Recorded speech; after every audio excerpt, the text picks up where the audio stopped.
Hey everyone, welcome back for another deep dive. We like to get hands-on and really apply these project management concepts. Absolutely. And today we're going deep on bottlenecks in Kanban systems. Yeah, bottlenecks. I feel like I hit those all the time. Yeah.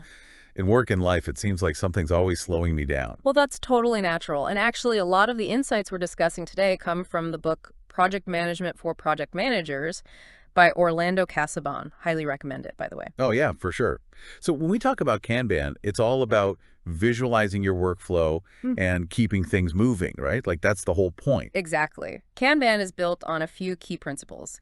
Visualizing the work so you can see everything laid out, limiting your work in progress, you're not spreading yourself too thin, and then aiming for that smooth flow. Okay, so you've got your board, your tasks, everything's moving.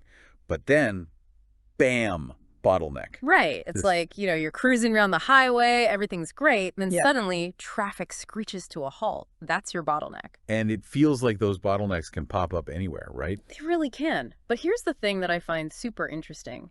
It's not always about the bottleneck itself. It's about what happens before the bottleneck.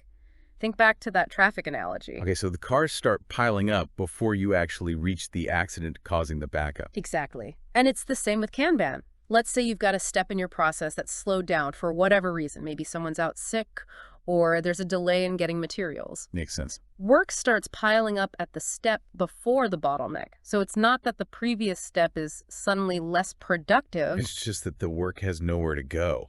It's like my kitchen sink. Dishes start piling up even though I'm cooking at the same speed. The bottleneck is the sink, but the counter gets overloaded. Perfect example. And what's really important to remember is that pileup, that increased work in progress, it's a symptom. It's not the root problem itself. Ah, okay, so we can't just get frustrated with the pileup. We have to ask, why is this happening? What's causing the bottleneck in the first place? You got it. That's where the real problem solving comes in. And honestly, I think we can apply this to almost any area of life, not just Kanban. Yeah, definitely. Whether it's a project at work or, I don't know, trying to get ready in the morning, there are always going to be those points where things slow down. Exactly. So the key is to be able to spot those bottlenecks early on.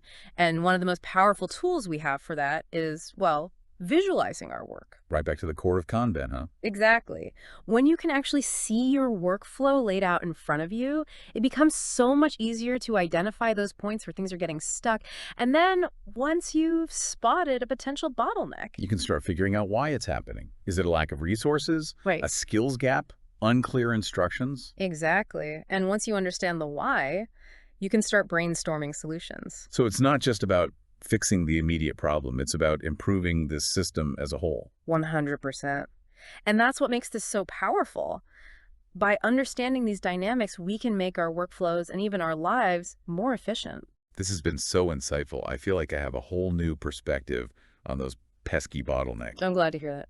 So to recap, bottlenecks are pretty much inevitable in any system.